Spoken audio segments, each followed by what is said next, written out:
ഒരിക്കൽ കൂടി നിറമില്ലാത്തതിന്റെ പേരിൽ ഒരു പെൺകുട്ടിയുടെ ജീവിതം ചതച്ചരിക്കപ്പെട്ടിരിക്കുകയാണ്. മനസ്സ് പൊട്ടി ജീവിതം അവസാനിപ്പിച്ച ഷെഹാന മുംതാസിന്റെ വാക്കുകൾ എല്ലാവരെയും ഒന്ന് വേദനിപ്പിച്ചിരിക്കും. ജാതി മത വർണ്ണ വിവേചനങ്ങൾക്ക് അകപ്പെട്ടു മരണപ്പെട്ട പ്രിയപ്പെട്ടവരുടെ ചരിത്ര അവശേഷിപ്പിലേക്ക് ഒരു മലപ്പുറംകാരി കൂടെ കാലെടുത്ത് വെച്ചിരിക്കുന്നു. കേരളക്കരയാകെ ലജ്ജിക്കണം. നമ്മൾ മൃഗമല്ല. ബുദ്ധിയുള്ള മനുഷ്യരായി പടച്ച നമ്മൾ മനുഷ്യരെ മനുഷ്യരായി കാണാൻ പഠിക്കുക. ഉമ്മയുടെയും ഉപ്പയും ഒരൊറ്റ മോളായി അതിരുകളില്ലാത്ത വാത്സല്യത്തിനുള്ളിലൂടെ കളിച്ചു ജീവിച്ചു വളർന്ന ആ ഷെഹാന മുംതാസിന്റെ വാക്കുകൾ ഇങ്ങനെയായിരുന്നു. 19-ാം വയസ്സിൽ തന്നെ നിറത്തിന്റെ പേരിൽ ഞാൻ ഒരു ഡിവേഴ്സിയായ ഒരു പെണ്ണായി മാറില്ലേ. അവളെ അത്ര കണ്ട് വേദനിപ്പിച്ചത് അതായിരുന്നു. ഒരു മാസങ്ങൾക്ക് മുമ്പ് മാമൻ സലാം ഒരുപാട് കാര്യങ്ങൾ സംസാരിച്ചിരുന്നു. നീ വിവരവും വിദ്യാഭ്യാസവും ഉള്ള കുട്ടിയല്ലേ. BSc മാത്സ് അല്ല നീ പഠിക്കുന്നത്. നീ പഠിച്ചൊരു ജോലിയൊക്കെ നേട്. എന്നിട്ട് നിന്നെ മനസ്സിലാക്കുന്ന നിന്നെ ഇഷ്ടപ്പെടുന്ന ഒരാളെ വിവാഹം കഴിക്ക്. ഇവൻ പോകുന്ന വഴിക്ക് പോട്ടെ. എല്ലാം കേട്ടുകഴിഞ്ഞിട്ട് മാമൻ്റെ കൈകളിൽ അവൾ ഒന്ന് പിടിച്ചു. എന്നിട്ട് പറഞ്ഞു, ഈ 19-ാം വയസ്സിൽ ഞാനൊരു ഡിവോഴ്സിയായി മാറില്ലേ. അതായിരുന്നു അവളെ അത്രയേറെ വേദനിപ്പിച്ചത്. ഡിവോഴ്സ് എന്ന വാക്ക് അവൾ ഭയപ്പെട്ടിരുന്നു. അത് കാരണം വലിയൊരു ഡിപ്രഷനിലേക്കാണ് അവൾ പോയത്. അത് കാരണം വീട്ടുകാർ അവളെ ഡോക്ടറെ കാണിക്കുകയും കൗൺസിലിംഗ് കൊടുക്കുകയുമൊക്കെ ചെയ്തു. അതിന്റെ ഭാഗമായി കുറച്ച് ക്ലാസ്സിലൊക്കെ പോവാതിരുന്നിരുന്നു. അപ്പോൾ അവൻ ചോദിച്ചൊരു കാര്യമുണ്ട്, നീ വീട്ടിൽ അടയിരിക്കുകയാണോ.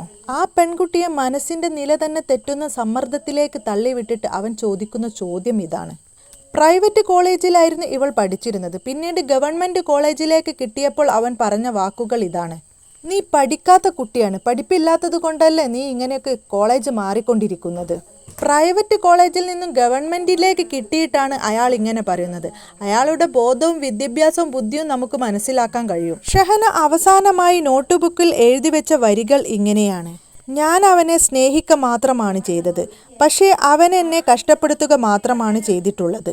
എൻ്റെ കണ്ണുനീർ തുള്ളികളാണ് ഈ വരികൾ. പാവം ചങ്ക് പൊട്ടി കരഞ്ഞായിരിക്കും ഇത് എഴുതിയത്. അത്ര കണ്ട് വേദനിപ്പിക്കുന്ന വരികളാണിത്. അവളുടെ നോട്ട്ബുക്കിൽ നിന്നും മാമൻ സലാമാണ് ഈ വരികൾ കണ്ടത്. അദ്ദേഹം തന്നെയാണ് ഇത് പറഞ്ഞതും. നന്നായി പഠിക്കുന്ന ഒരു മോളായിരുന്നു ഷെഹാന മുംതാസ്. 19-ാം വയസ്സിൻ്റെ ജീവിതകാലം അത്രയും പരീക്ഷയും പരീക്ഷണങ്ങളും ഏറെ താണ്ടി അവൾ സ്നേഹങ്ങൾക്കപ്പുറം ഒരു മനുഷ്യ മാംസം ഭക്ഷിക്കുന്ന ഒരു നരഭോജികളെ കണ്ടിട്ടില്ലായിരുന്നു. വാത്സല്യങ്ങളിലൂടെ ഒഴുകി നടന്ന അവൾക്ക് അതിനെ മറികടക്കാനുള്ള ഒരു ശേഷിയും അവൾ ആർജിച്ചെടുത്തിട്ടില്ലായിരുന്നു. 7 മാസങ്ങൾക്ക് മുമ്പ് വരന്റെ വീട്ടുകാരും വരനും നേരിൽ കണ്ട് ഇഷ്ടപ്പെട്ട് അവളെ അവന്റെ ജീവിതത്തിലേക്ക് ക്ഷണിച്ചു. ആദ്യത്തെയും ഒടുവിലത്തെയും കുഞ്ഞായ അവളുടെ മുഖത്തിലെ പുഞ്ചിരിക്ക് ഒട്ടും കുറവ് വരുത്താതെ ആ രക്ഷിതാക്കൾ അവൾക്ക് വേണ്ടി ഇല്ലാ പണത്താൽ വലിയ മുഹൂർത്തങ്ങളും മണ്ഡപങ്ങളും തീർത്തു. 20 ദിവസങ്ങൾക്കപ്പുറം അവന്റെ സന്തോഷങ്ങൾക്ക് അവളെ ഒരു കൂട്ടാക്കി. പല സ്ഥലങ്ങളിലേക്കും കൊണ്ടുപോയി. എല്ലാത്തിനും ഒടുവിൽ അവൻ അവളെ ഒരു ചണ്ടി പോലെയാക്കി. നിറത്തിന്റെ പേരിൽ വഴിയിൽ ഉപേക്ഷിച്ചു. +2-ൽ പഠിക്കുന്ന നിന്റെ ഫോട്ടോയിൽ നീ കുറച്ചുകൂടി സുന്ദരിയും നിറമുള്ളവളുമായിരുന്നു. എന്നാൽ ഇപ്പോൾ പഠന മികവിന്റെ പ്രകാശം അണയുന്നത് ശ്രദ്ധിച്ച ടീച്ചർമാർ വിവരം വീട്ടിൽ അറിയിക്കുമ്പോഴാണ് സംഭവങ്ങളുടെ വ്യാപ്തി അവർ ഉൾക്കൊള്ളുന്നത്. നിഷ്കളങ്കമായ ആ പൊന്നുമോളുടെ മനസ്സിന്റെ കട്ടി അത്ര തന്നെ ചെറുതായിരുന്നു. 20 ദിവസത്തിനകം തന്നെ ആ പൊന്നുമോൾ അവനെ വല്ലാണ്ട് സ്നേഹിച്ചു പോയിരുന്നു. അതുതന്നെയായിരുന്നു അവൾ ചെയ്ത ഏറ്റവും വലിയ തെറ്റും. അവന്റെ ഉമ്മാന്റെ കാലിൽ വീണ് കെട്ടിപ്പിടിച്ച് കരഞ്ഞു പറഞ്ഞു, എന്നെ ഉപേക്ഷിക്കല്ലേ ഉമ്മ.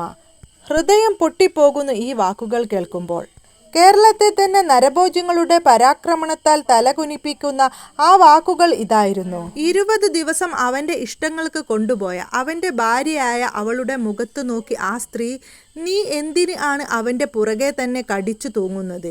നിനക്ക് വേറെ ആരെയും കിട്ടില്ലേ. ആ നീച സ്ത്രീയുടെ വാക്ക്. അവരൊരു അമ്മയാണോ ഒരു സ്ത്രീയാണോ എന്ന് പോലും നമ്മൾ ചിന്തിച്ചു പോകും. പക്ഷെ നമ്മൾ ഒന്ന് മനസ്സിലാക്കിയേ പറ്റൂ, ഈ സ്ത്രീയുടെ വയറ്റിലാണ് ആ പയ്യൻ കിടന്നത്. അപ്പോൾ ആ ഗുണങ്ങളൊക്കെ കാണുമല്ലോ. പക്ഷേ ഷെഹനയെ സംബന്ധിച്ചിടത്തോളം ആ വാക്കുകളിലെ വേദനകൾ അവളുടെ പല്ലുകൾക്ക് കടിച്ചമർത്താനുള്ള ശേഷിയിലും 10 മടങ്ങായിരുന്നു എന്ന് നമുക്ക് പോലും മനസ്സിലാക്കാം. ഒരു കുഞ്ഞിക്കാല് കണ്ട അന്നു മുതൽ ആ സന്തോഷങ്ങളുടെ ആഴങ്ങളിലേക്ക് ആയ ആ മാതാപിതാക്കൾക്ക് ഇനി ആരുണ്ട്. അസ്തമിച്ചില്ലേ എല്ലാം, പോയില്ലേ.